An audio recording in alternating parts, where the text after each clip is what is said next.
You're about to watch what we call an extended clip of the Young Turks, and the reality is it's somewhere in the middle. It's a little longer than our YouTube clips, but it's actually shorter than the whole 2-hour show, which you can get if you're a member. You can get it ad-free, and make sure you catch every news story we do that day. You're gonna love it as a full show. That's at tytnetwork.com/join. Thanks for watching. Welcome back, everyone, to another week of the Young Turks. I'm John Irola, joined by Anna Kasparian and Michael Shure. Cenk is currently out up to something. I don't honestly know what it is, but we do have a lot of news for you. This was one of those weekends where I really wish we had a weekend show. Because there's some interesting stuff going on. Some of it is like in the background, sort of social media stuff, little controversies and everything. Obviously, we had the Golden Globes as well. But there are some potential legal implications to some of the news coming out of this weekend that is going to be very interesting. And so obviously lots to get to, but thank you guys for joining me. Thank you for having us. I'm on the show every day. So. In the first hour with me. Yes, that does not happen all that much later. Thank you for having me. How about that? Yes. Have you met Anna, actually? She's really good. You'll like her. I think she's going to fit in well. Oh, it's great to have you here, actually. Well, thank you. Thanks for being on with me. Okay, this is spun off the rails, so I'm going to try to bring it back. Anyway, let's jump into the news. Last week, we told you about some of the bombshell statements from Donald Trump's former political strategist and notable white supremacist, Steve Bannon. In the book Fire and Fury, Trump did not like it, and he was pissed. And so what he wanted to do, apparently, from reports coming out of the White House, is get some of his supporters to go to the media and attack Bannon. And what that led to was sort of a contest to see who could be most vociferous in their denouncing of Bannon and most obsequious in their support of the president. Turned out not to be much of a contest, though, because someone has already won. You're going to see that in this clip from Stephen Miller and CNN's Jake Tapper. Did any of those people from that meeting meet with President Trump? As Bannon says, the chance that he didn't, Don Jr. didn't walk these Jamos up to his father's office on the 26th floor is zero. Can you just settle that for us? Did President Trump meet with any of the people? I have no knowledge of anything to do with that meeting. Okay. But what I can tell you unequivocally is that the allegations and insinuations in this book, which are a pure work of fiction, are nothing but a pile of trash through and through. Well, just to finish, Jake, because your network's been going 24/7 with all this salacious coverage, and I know that it brings a lot of you guys a lot of joy to trying to stick the knife in. But the reality is that page after page after page of the book is pure false. So, look, the entire thing is made up, although we know it is extremely unlikely that that's the case. I would say likely. I'm about 80% of the way through the book. I would imagine that some of it is probably either exaggerated or recalled in a way that's beneficial to the person doing the recalling. It is, for the most part, a book of the dueling factions inside of the White House giving information to this reporter. So it seems almost certain that they are presenting things to that reporter in a way that's beneficial to their side. But the idea that it's 100% made up, when reports are coming out that Donald Trump indeed did, this is a quote from Sebastian Gorka, that he did instruct them to talk with Michael Wolff. So we know those interviews happened. Well, we know that he was told to. We don't know that the president told him to talk to him, right? I believe I thought that he said that. When I read the Gorka perhaps stuff, you're right. It was just that he was instructed to. I didn't know that it was Trump that instructed him to. So the whole thing's garbage according to him, but it actually got far more aggressive, as you'll see in this next clip. Do you think tweets like that help or hurt the cause that the president is stable and up for the job? Not only do I think they help it, but I think in the toxic environment that you've created here in CNN and cable news, which is a real crisis of legitimacy for your network, and we saw it, of course, with the extremely fake news you reported about the Don Jr. and WikiLeaks story. There was a huge embarrassment for your network. Stephen. Just like the huge embarrassment you had when you got the Comey testimony wrong. Stephen, I'm trying to get to the issue of the president's fitness, which a lot of people are questioning. I'm getting to the issue of your fitness, but the president's tweets absolutely reaffirmed the plain-spoken truth. A self-made billionaire revolutionized reality TV and tapped into something magical that's happening in the hearts of this country. The people that you don't... The president has approval rating in the 30s. I don't know what magical you're talking about. The people that you don't connect with and understand, the people whose manufacturing jobs have left, who've been besieged by high-crime communities, and who've been affected by a policy of uncontrolled immigration, those voices, those experiences don't get covered on this network. That's why, to prove the point, I was booked to talk about the very issues I'm just describing, and you're not even asking about them because they're not interesting facts to you. That's not true. I have plenty of questions on immigration. You've attempted to filibuster by talking about your flights. No, with the I'm president. not. I want to ask you a question because don't be condescending, Jake. Stephen, the president and the White House. The reason why I want to talk about the president and the White House. The reason why I want to talk about the president's experiences, what I've seen with him traveling to meet dozens of foreign leaders, with his incredible work. Okay, you're not answering the questions. No, I understand. You have 24 hours a day of anti-Trump material, and you're not going to give 3 minutes for the American people to hear the real experience of Donald Trump. There's one viewer that you care about right now, and you're being obsequious. You're being a factotum in order to please him. Okay. No. And I think I've wasted enough of my viewers' time. Thank you, Stephen. As Republicans, lawmakers call for Attorney General Jeff Sessions to resign in a major reversal, Democrats are now coming to his defense. What changed?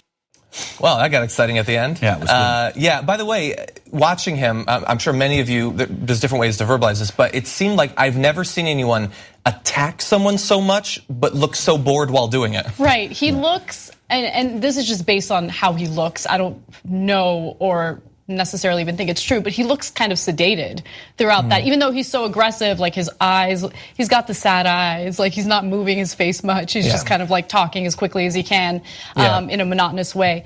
Yeah, he's described in the book as being not nearly as bright as he apparently thinks that he is. I mean, he's smart enough to go on the show and do what Jake Tapper is describing. Clearly, look, a lot of the guests that will go on a show like that will talk to advance a narrative, to present like an idea of what needs to happen in this country, which can be entirely deceitful, but at least you sort of get the goal. But he is going on there, as Jake Tapper describes, literally to lie to please one person, the president. And that, I've never lived in a third world dictatorship, but it feels like the sort of thing that you'd find there, where it's currying favor with the dear leader and not caring about anything else. I mean, Steve Miller, like pretending that he's the voice for disaffected and disillusioned America, that seems a little bit hard to buy. And to back up the thesis from Jake Tapper, this tweet went out immediately after from Donald Trump. Jake Tapper of fake news CNN just got destroyed in his interview with Stephen Miller of the Trump administration. Watch the hatred and unfairness of this CNN flunky.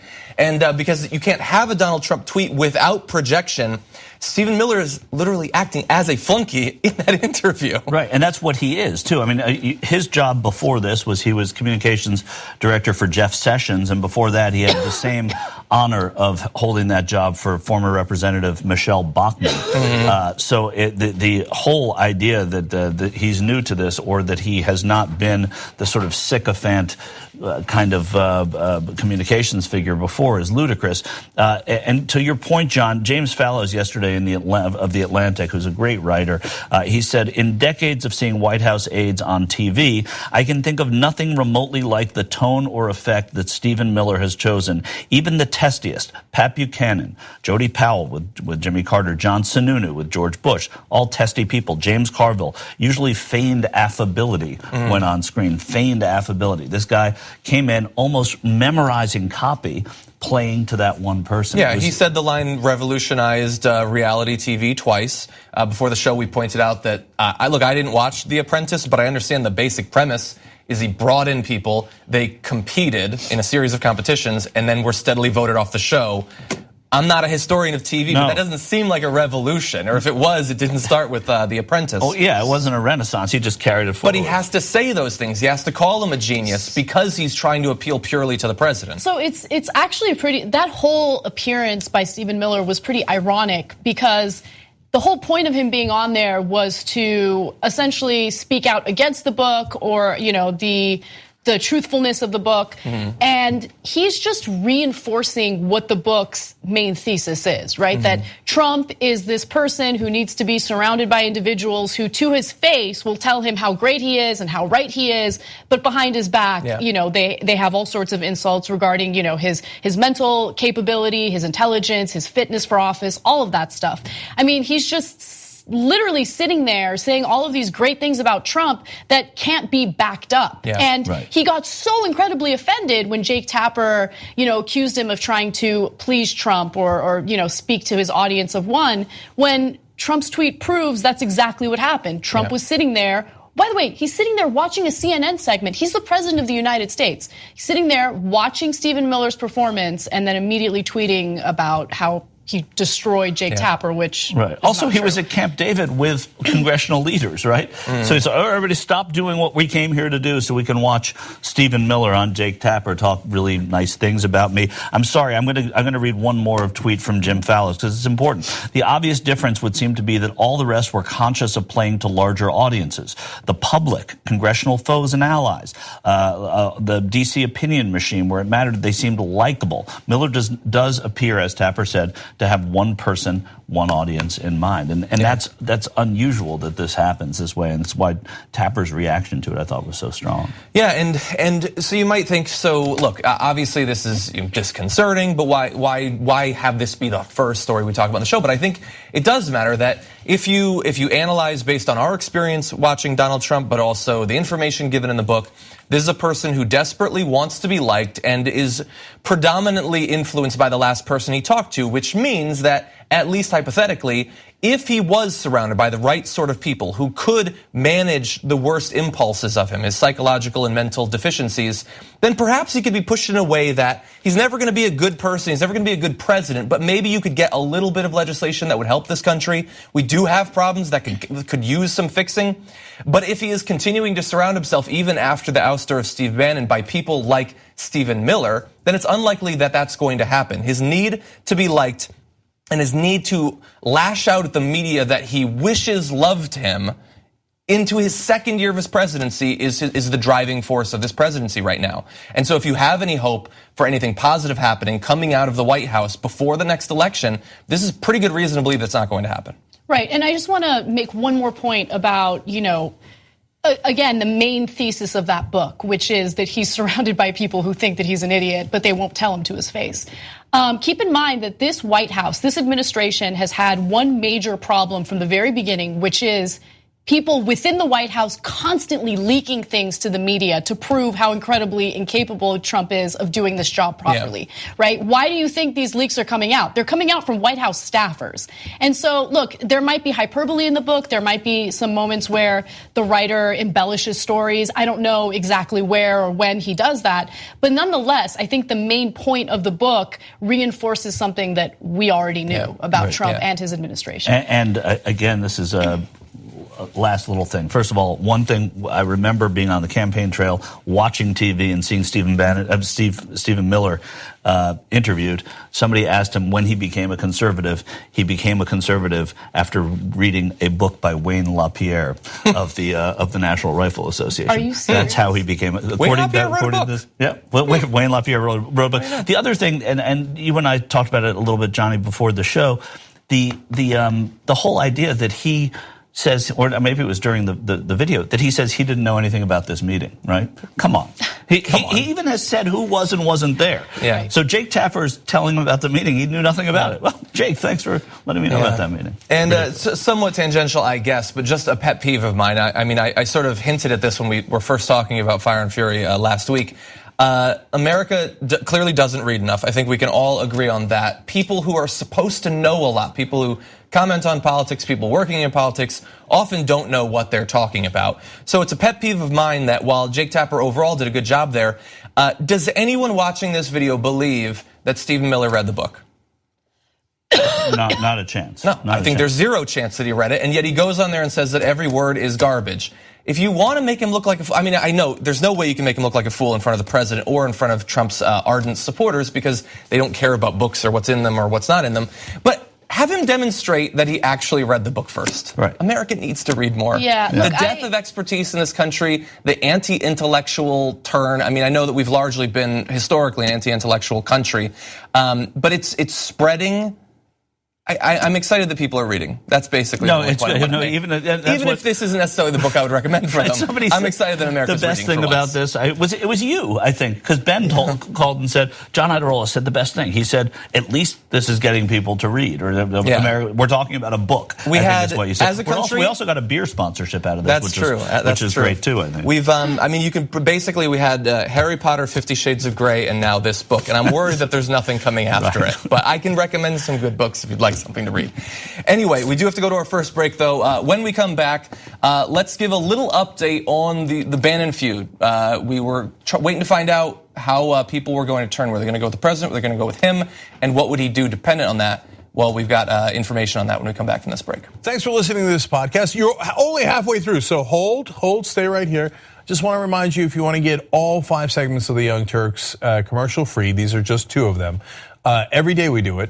So go to tytnetwork.com/join and you'll get the whole 5 segments, 2 hours, ad free. Do it now. Welcome back to the show, everybody. I know that Bart chooses music, generally based on the host. I don't know what led him to pick that for me. I don't think it's based on the host. I think it's based on the story selection, sometimes his mood. Okay, well, it's classy music. Sometimes he puts Genesis on because I'm the host, but that's beforehand because we can't just play it. Yeah, that's true. Okay, before we jump back on the news, I want to read a couple of tweets. One was a point that I intended to make in the last story but forgot to. Bud Askins says, self-made billionaire. Really? Miller left out the small detail of that small personal loan of $1 million from my dad, not to mention millions Trump inherited from Pops. That's a very good point. But of course, he knows, like, he didn't revolutionize TV. He's not a self-made millionaire. There's lots of things you could say about him that are true, but Trump isn't interested in those. He's interested in the myths that he's attempted to spread. And then Chris says, I want to slap the stupid out of Stephen Miller, but I don't have enough hands. I hope you mean metaphorically. We don't support violence here. Anyway, let's jump back into the news. Steve Bannon was curiously silent about the quotes that were attributed to him in Fire and Fury in the days after they were initially released, even before the book came out. And 5 days later, though, he did speak out. And he did so, I believe, because he was being eviscerated by the president and his surrogates. And so when he spoke out, he wanted Trump to know that he was really ridiculously sorry for the things attributed to him, especially after this tweet from the president saying Michael Wolff is a total loser who made up stories in order to sell this really boring and untruthful book. Again, he's saying it's boring because he's read it. He used sloppy Steve Bannon, who cried when he got fired and begged for his job. Now sloppy Steve has been dumped like a dog by almost everyone. Too bad. He says too bad, but he's the one who fired him. Yeah, is it too bad? And also, why the dog hate? He always says like a dog. Right. Yeah. He doesn't like dogs. Is he dumping dogs? I don't know. But anyway, Bannon did put out a statement, and here are some sections of it. I regret that my delay in responding to the inaccurate reporting regarding Don Jr. has diverted attention from the president's historical accomplishments in the first year of his presidency. So he said there, it's inaccurate reporting regarding Don Jr. So hold that in your mind as you read this. Donald Trump Jr. is both a patriot and a good man. He has been relentless in his advocacy for his father and the agenda that has helped turn our country around. So that's fine. But remember, inaccurate reporting. He goes on to say this, my comments were aimed at Paul Manafort, a seasoned campaign professional with experience and knowledge of how the Russians operate. He should have known they are duplicitous, cunning, and not our friends. To reiterate, those comments were not aimed at Don Jr. So were they comments that were aimed at someone else, or were they inaccurately reported? Because it sounds like he said that about the meeting, which, if you've read the book, you know, was Don Jr.'s idea. So it's difficult to take a group of the highest up officials in the Trump campaign who go to this meeting and say one of them is treasonous and bad, but the guy who set it up, not treasonous, because he's apparently, in the words of in the implied words of Steve Bannon, so naive or so stupid, so to not know that Russian agents might attempt to pull one over on him. Is that what we're supposed to take from this? Yeah, I have so many thoughts. First of all, I don't believe anything that Bannon is saying, especially now, considering his entire career is on the line. There's a significant likelihood that he won't even be employed by Breitbart anymore because Rebecca Mercer is pulling funding. Well, not pulling funding from Breitbart, but made it very clear that she is not supportive of Steve Bannon. But I want to just very quickly go back to Trump's tweet and again, his tweet, in my opinion, just reinforces the main thesis of that book, right? Like, he tells himself all these little lies to feel good about himself. The fact that he thinks the book is boring. If the book is boring, then it wouldn't have dominated the news cycle for how many days now? It's all anyone's really talking about. And so, no, it's not a boring book. I know that makes you feel better about yourself, but that's not the case. And secondly, look, Bannon is so pathetic. It's so I didn't expect this, to be honest, because he presents himself as this like strong-willed, stubborn guy who won't kowtow to anyone. And to see him tuck tail and kiss up to Trump's son like this, calling him a real American patriot, It's funny and it's pathetic and it's embarrassing for Bannon, and I'm enjoying every minute of it. Right. It reminds me of Goodfellas. It reminds me of the Mafia, and their names are Don. So it's like on top of that, it's even better. But you have the guy who crossed the Don, the Godfather, and now he comes back. Hey, sorry, I didn't mean to say what I was saying. No.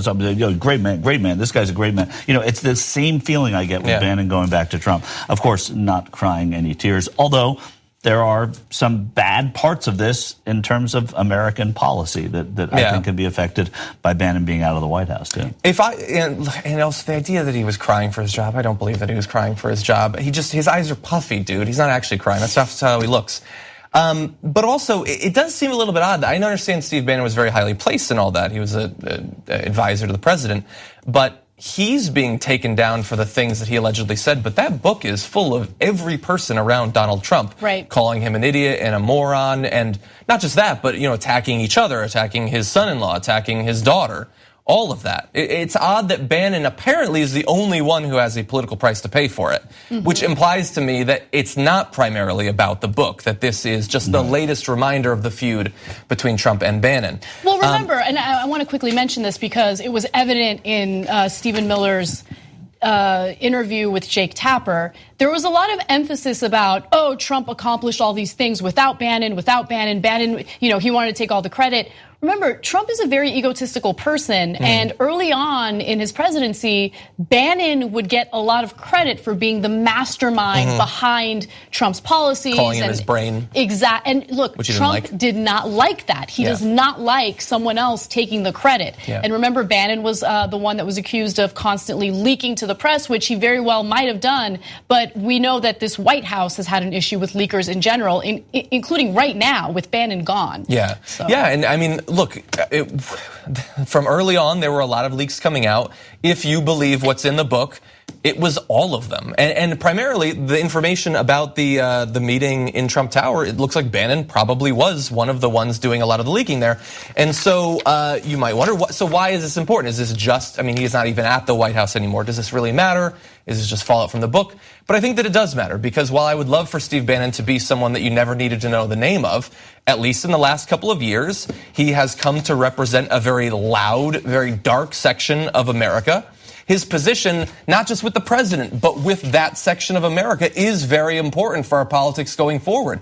And if the big backers of his site go with Trump instead of him, if the alt-right decides that they prefer Trump to Bannon, who used to be one of their intellectual leaders, that is extremely significant. So this is not for nothing that this is going on, whether Trump accepts him back into the fold again. So Willie, it doesn't look like it. From insiders, it did nothing, this apology, to quell Trump's rage at his former chief strategist or the anger of Bannon's former West Wing colleagues, who said the vibe in the president's circle was that people were unmoved by the statement. By the way, that was just a small section. It got really obsequious. Asked whether there's anything Bannon can do at this point to get back in the president's good graces, one White House official said curtly, unlikely. Which certainly doesn't mean impossible. Trump is a person who, his view of you is entirely dependent on his last interaction with you. If you say something nice about him, generally he will like you. And the inverse is true as well. It might not have worked right now, but this isn't the last interaction they'll have. And so perhaps at some point they could make amends. And you'd think that Trump would just want to see the demise of Steve Bannon more than he'd want to see Steve Bannon back in his White House. And it goes to what you were just saying about being Trump's brain and really not liking that. You remember Karl Rove was looked at as Bush's brain when George W. Bush. George W. Bush didn't care. He's like, no, that's good. Yeah, that's my brain, right? Trump doesn't like that. And so it's a little bit of a departure from what they may have been accustomed to. And I also think that there's no real reason to have Bannon back for the White House either. If they want to get things pushed through, they're better off probably politically doing it without Steve Bannon there. Yeah. But they don't make decisions that I endorse very often. Yeah. So why don't we talk about a little bit more of the fallout coming out of the book? You can come in. We need to talk about a relatively new show called the Republic, or UNFTR. As a Young Turks fan, you already know that the government, the media, and corporations are constantly peddling lies that serve the interests of the rich and powerful. But now there's a podcast dedicated to unraveling those lies, debunking the conventional wisdom. In each episode of the Republic, or UNFTR, The host delves into a different historical episode or topic that's generally misunderstood or purposely obfuscated by the so-called powers that be, featuring in-depth research, razor-sharp commentary, and just the right amount of vulgarity. The UNFTR podcast takes a sledgehammer to what you thought you knew about some of the nation's most sacred historical cows.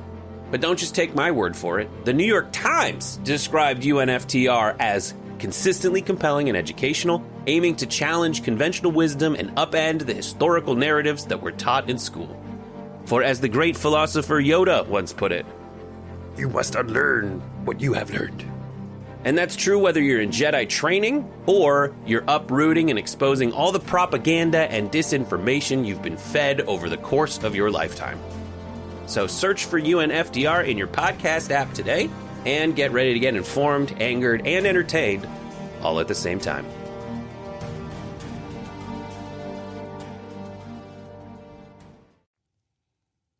It's impossible to watch the president for long or even to read transcripts of his statements without getting at least a little bit of concern for his mental state. His speeches tend to be long, rambling affairs where he, mid-sentence, will distract himself multiple times. And so you might worry about his fitness to be president, but he doesn't believe that you should.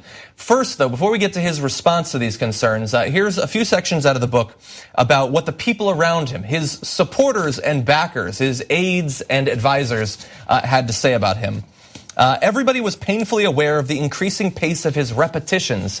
It used to be inside of 30 minutes, he'd repeat word for word and expression for expression the same 3 stories. Now it was within 10 minutes. Indeed, many of his tweets were the product of his repetitions. He just couldn't stop saying something.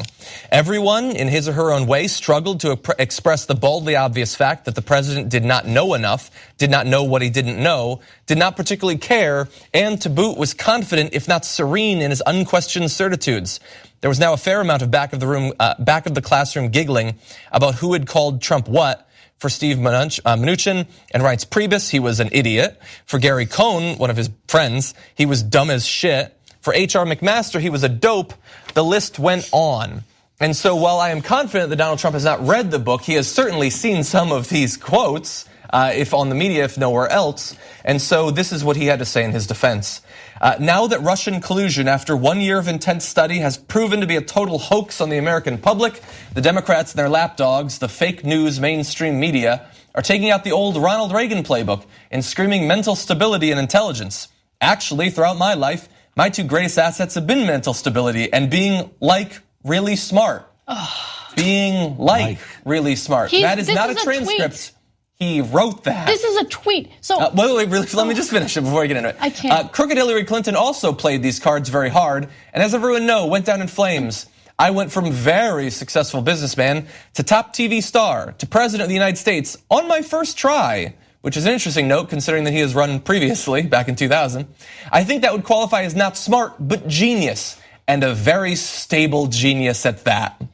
You went bankrupt so many times that you couldn't get US bankers to give you loans, okay? You are not a smart businessman. And also, when I first heard this statement, I thought it was a verbal statement that he had made, which is why the word like was included right before he called himself a stable genius. But no, he thought it was a good idea to include the word like. Because sometimes which he has done when he says it as well. When he speaks it, he says it. Yeah. I'm really smart. He but does he that. Wrote totally. it. He wrote it. Yeah. He wrote it. Maybe that's supposed to be humility. I don't know. I don't understand. Okay, so that's a small note. That's a small note. There was something else I wanted to touch on in regard to his tweet, but go ahead. You wanted to jump in. I was just going to say, look, I mean, obviously we can respond to him saying that he's a genius. That's one thing. It's laughable. A genius wouldn't call themselves a genius. All of that. He called himself a very stable genius. I would be...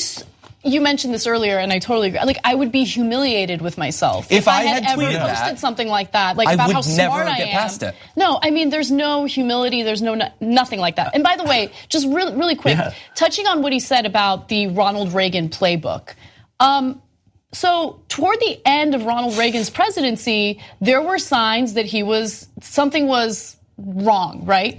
And then later in the 1990s, I believe it was 1994, it was proven that he had Alzheimer's. So there was no shady playbook where people were trying to defame him and his mental health. There was something wrong. People noticed it. The way, the rhetoric around it was obviously very different back then because Ronald Reagan wasn't, this vicious clown like Trump is. So people talked about these issues in a different way. But to make it seem as though, people were lying about Ronald Reagan's mental health is a complete and utter lie. Right, and the fact that for him to say it's out of the playbook is sort of endorsing, because they were right when they talked about that playbook. Yeah. When the media and political opposition were saying that about Reagan, that he seemed a little out of it, he seemed to be forgetful, he wasn't as tuned in.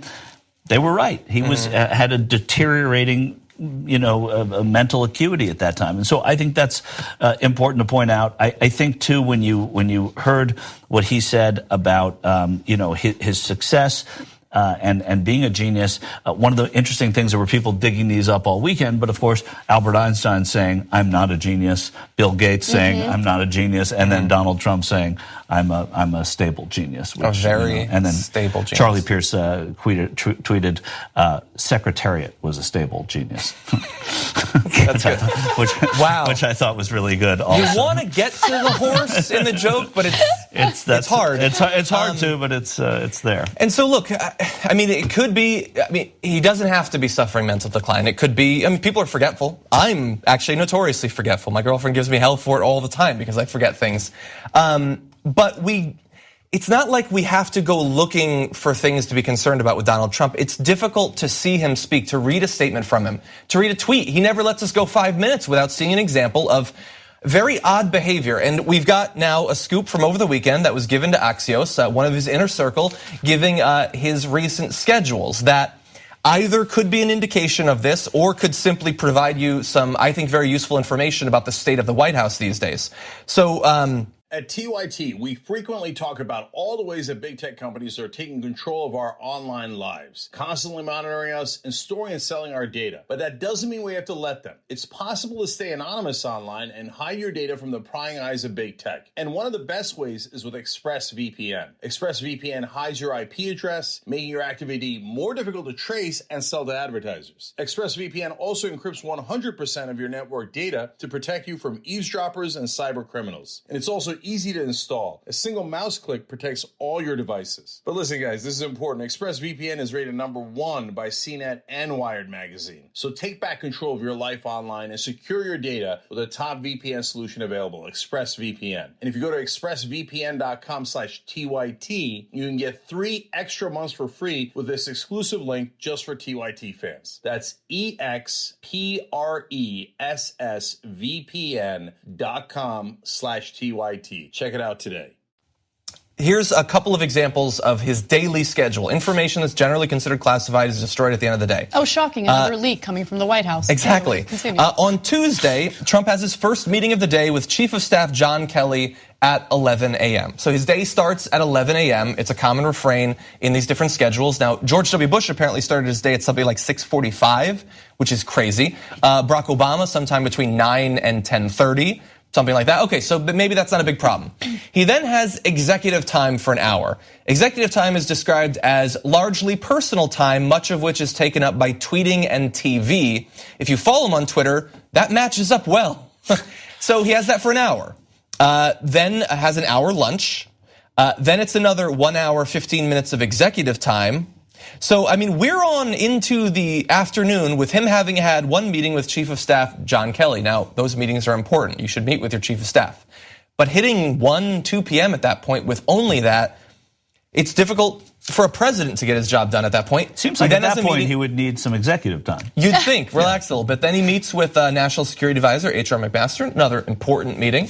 Then another 15, him a dope. Yes. Then another 15 minutes of executive time before he takes his last meeting of the day, a meeting with head of presidential personnel Johnny DeStefano, before ending his official day at 4:15 p.m., having done perhaps 2.5 hours of work at that point. And that's checking in with your chief of staff, checking in with the NSA advisor. I'm assuming in that first meeting he gets his intelligence briefing, which we know he doesn't pay much attention to. I mean, this is a guy In a way, who this says is that he great has- news, though. This is great news. Okay. He's presidenting less. And, so the fact that he's being handled, he's doing these things, I think that the less hands-on he is to a degree, I think the better for everybody. So I agree with you. And there's really two ways to look at it, because there's that perspective, and then there's the perspective of if his time is used tweeting, and we know what his tweets are like, he's essentially, stroking tension with other foreign leaders, threatening nuclear war. Right. No, I was a little tongue-in-cheek. You're right. There's a serious side to it, too. And also, look, I feel partly guilty because I feel like we should stay on this story as well. But I mean, Puerto Rico, it's been 3 months since, that hurricane, still no power. Kids are going back to school, I believe today. And their classrooms. For tomorrow's show, actually, about that. Yeah, so we'll go back and cover that story. But there are all sorts of issues that are impacting American citizens right now that he is not focused on because he's too busy watching CNN, watching Fox News, and tweeting out, whatever he wants Fox and Friends to support on any given day. And so all of that or tweeting in support of whatever Fox and Friends says. That's right. And the reason that I bring this up is for all of his negative attributes, and he has many, I've read them before, early on, especially during the campaign, like many people credited him, people who spent time with him, with being very active, that, he would do many events, he would ask for additional speeches, and when he would go and speak, he would speak for long periods of time. Considering the fact that he's not a young man, that stands out as potentially a positive attribute of the president. But now he's struggling to get through a couple of meetings before going to bed with a cheeseburger fairly early. And I agree, perhaps this is better for the country, although somebody is presidenting. Of course, and what they're I prefer to know who it is. There are people behind the scenes who are doing things that we would not really love here anyway, and then they'll hand them to the president, and he'll be the PR guy for whatever that policy is. The other side of it is people who worked with him in the real estate business for years said that it was perfect that he was in the real estate business because he would get bored of one project very quickly, and then there'd be another building going up or another golf course to build or another offer, whatever it is, because they couldn't keep him interested in everything. So maybe there's a part of it, and I say this in as seriously as I can, that presidenting is getting boring to this guy now. And that's not a good thing when you are the president. Especially when you start to think about what would draw his interest at this point. What could he do with his position of incredible power that would interest him? Well, immigration is coming up. Immigration is coming up. There's always the possibility that they drop some more Moabs in Afghanistan or something like that. That's a worry. As you said, tweeting to the North Korean leader, that's a scary way to spend his time. Now, I would say that it's likely that with the election coming up, he will probably find this a great opportunity to do some self-promotion by going around and doing speeches. Perhaps that will take his mind off of some of the more negative things he could be doing to this country. But I do think it's really fast. I think it's very important that we understand the president's frame of mind, because especially with this president, because he is not a president who is bounded by common sense, an attachment to reality, or the advice of his advisors. He's a person who dwells in his own mind, and so we need to understand it. Sorry. And he's impulsive. You just tappered me, but whatever. It was a point you made. Now, because you wouldn't let me interrupt you, I can't think of it. But all right. Yeah. Anyway, so we'll dispatch with it. But probably for the best. It's probably for the best because I couldn't have possibly had anything interesting to say. Once we cut this video, we're going to force you off stage. Here's what good, and then write about it afterwards. Yeah. No, I don't know that people who are running for Congress are going to want him out there making speeches anyway. I mean, that's the other part of this is he might find himself really obsolete, to a lot of these people. Well, every time he talks about how smart he is and like now that we know what his schedule is, because again, it was leaked by his White House, it just makes me think back to a quote that he gave to that New York Times reporter where he's like, I know everything about the big bills. I understand the big bills. I'm paraphrasing, but he said something to that effect. Right. And whenever he says something like that, you just know that it's actually, the reality is the opposite of what he's saying. And the reason why I bring that up is because he is known to bully lawmakers who don't vote for the bills that he is, pushing for. But he doesn't even understand what's in that legislation. Yeah. He doesn't know what was in the tax plan. He doesn't know, or the healthcare bill, exactly. And you know what they're going to move on to next entitlements reform, which is them planning on messing with your Medicare, Medicaid, Social Security, all of these programs that we have paid into as American taxpayers. And, I have no doubt in my mind that he's going to bully people who realize, A, this is unpopular, and B, this is going to be deeply troubling for the American electorate, the people who are going to go out there and cast their ballots for us as politicians. So we'll see how it all plays out. But he is incredibly ignorant about legislation and foreign policy, domestic, everything. And that's the part that worries me the most. Yeah, and it should. Okay, we do have to take our second break, though. When we come back, a lot of big corporations made some promises in advance of the tax bill being passed, that there would be jobs as a result of it. We've got a little update for you. Probably not going to surprise many of you, but we'll cover it when we come back to this break. Thanks for watching what I hope was a lovely edition of the Young Turks. Now, you know that is 2 of the 5 segments that we do because that's free. We want to have you support independent media and come watch the whole show that we do every day. That's 5 segments overall, no ads at all. That's at tytnetwork.com/join. Come become a member. Thanks for watching either way. Thanks for listening to the full episode of The Young Turks. Support our work, listen ad-free, access members-only bonus content, and more by subscribing to Apple Podcasts at apple.co/TYT. I'm your host, Cenk Uygur, and I'll see you soon.